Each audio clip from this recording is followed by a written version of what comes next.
Most candidates complain that getting media attention is hard. There's some media coverage, but nowhere near enough. It's very difficult to get through the television. It's very difficult to get through the newspaper.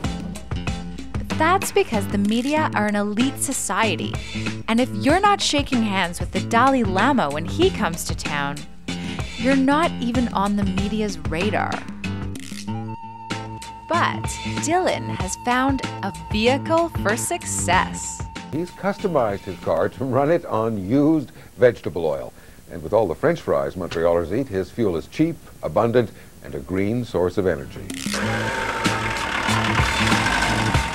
Dylan's car already ties into so many existing environmental, political, and social stories of the day.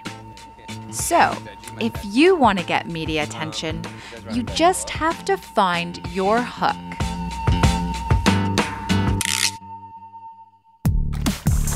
Think of journalists as fishermen, desperately seeking new stories to scare and entertain people. Then create an image, something freaky enough to get the media's attention, but still remaining true to yourself. Next, you want to take your image out on the road and see what the public thinks.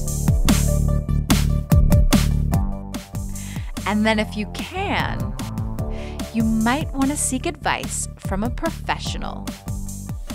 I mean, the thing is, if you let people know who you are now, this is the election to do that, and then the next time around, if everyone's all of a sudden wearing suits and stuff, you're going to get twice as much press as a result. You know what I mean? If you go from being this perceived fringe party to being something that's acceptable by the mainstream, then you need to have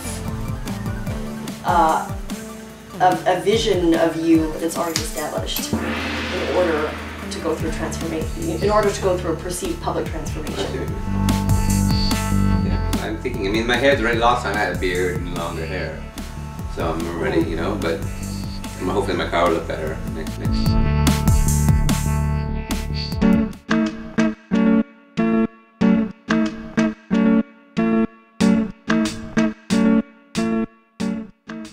TV producers rely on good actors to tell their stories. So be the best actor you can be, and you'll make the media happy. Okay.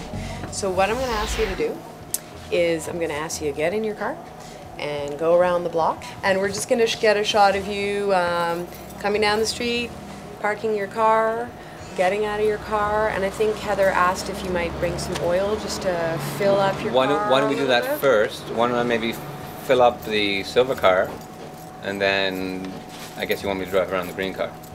Yeah, right. I actually need you, if you could fill up the same car that you were driving, just for consistency. Well, it's full. The green car is full. They can see me parking the silver car next to the green car. Yeah, because it's the green car that really is like Yeah, maybe we'll do that. Maybe we'll do that. We could do that.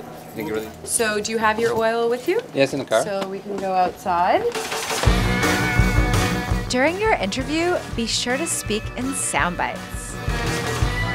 Whether it's healthcare, taxes, there's fuel prices. Even though you'll be interviewed at length about several issues, barely any of this will make it to air. Arguments that make this Green candidate see red. And what are they scared of? Are they afraid we'll come up with some good ideas? Are they afraid that we'll suddenly want to get a lot of votes? In the age of the shrinking soundbite, the media relies on brevity and passion. So give them what they want, and they'll give you what you want. What's the cost of 11.5% of our school kids having asthma? You know, and how much money can we save by just saying 1% of diesel has to have biodiesel, or 10% of cars have to be hybrid? It won't cost the government any money, but we'll save billions in healthcare costs, and more important, we'll save the well-being of our population. Okay, we're going to leave it at that? Excellent. Great. You're all ready for a debate. Sure. You've been ready for years. Like you said, welcome to